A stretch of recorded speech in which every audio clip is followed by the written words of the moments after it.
While doing the pentagram rite, I felt that feeling between the hands of that warmth and power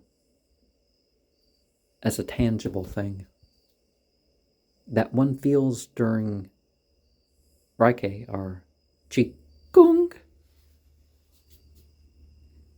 And it was strongest when facing these two directions. I saw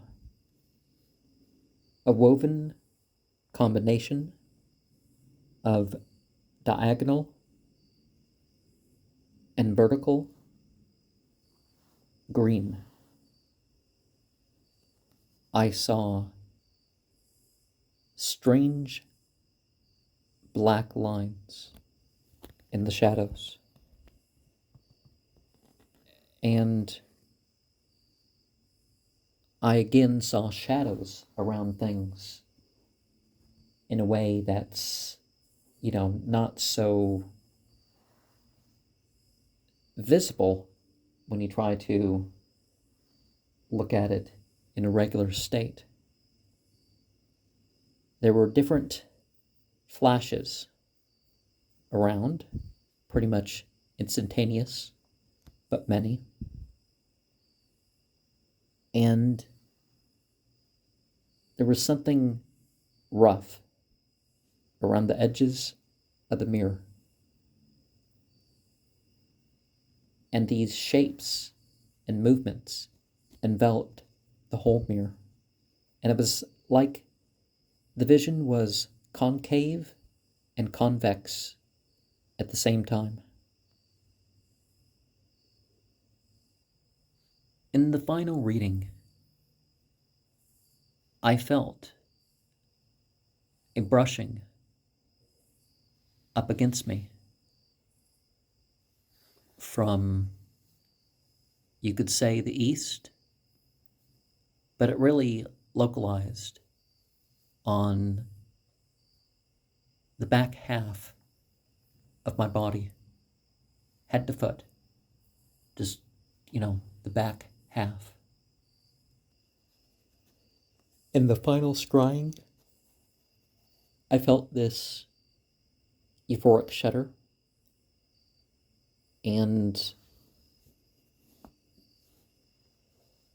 there was a visual shift when it went down me. In the previous sessions where I was working with this book as part of my evening rituals, afterwards, I, maintained some of the trance, and there was 3 flashes, different spots each time, but always 3 flashes of light in between the trees or in between buildings or something to that effect. Always different places, always 3 total per night. Chapter 19 reminds us that some people are very good in some areas, but they might not be in others, so we shouldn't assume. And then we also get some hints of crystal magic and the operation of statues, and how you really can't escape being watched, can you? Particularly by spiritual forces. In chapter 20, we return to the theme of sex magic and the communion. Mother Drell very much is a form of what they would call Tiamat. And obviously one of the things is that when it comes to the monotheist paths, while you're doing certain things, you're not a believer. So therefore, the idea of fornication and adultery and all that sort of stuff as part of ritual behavior accentuates it, right? And perhaps also there's the idea of the state of keep away from. It's not that necessarily like it, particularly for married people. It's not something that's supposed to make you dirty. Um, it's not considered impure in itself or all that stuff. But, as a keep away from, you don't grab scriptures and all that other stuff. So, but of course, in the monotheist tradition, you can really unify the tradition, or traditions, whatever you want to call it. They do talk about revelation being received, a prophet and his wife, or that sort of stuff. So that does happen, but the scripture holding itself, that doesn't happen. Of course, here we don't have quite examples of that, but you do have some advice more explicit than the last one, because the sexual reference in the previous chapter isn't along that lines. Chapter 21 reminds of the final goal, and perhaps the indication that some of what is presented as magical power is not magical power, but technology. Of course it is magical power if it's put in that context, now isn't it? Now, this lightning tower thing could be like the inserting of the tower card of the tarot into the story. I mean, you can think of it that way.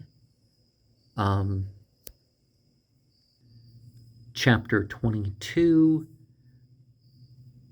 continues the idea of discomfort or pain or whatnot in order to effect destruction against the enemy, or the price paid towards accomplishment. Now, there is a considerable amount of sexual elements in this, but I think it's connected to the symbolic overlay of the story and indicating the dark side, as you could call it. And some people say, well, you have to be dark or evil to conquer the evil, sort of what some people think of Beowulf. Chapter 23 reminds us in very physical and very mental tasks, we should still invoke our spiritual relationships and try to use a sense of intuition. And no, I'm sorry, common New Agers, you don't get intuition by, just because you practice associations and stuff like that. Chapter 24 puts us in sort of Cthulhu territory, right? The sleeper and all that stuff. But maybe, to put it towards real mythology, you can connect it to Absu and or Zuab and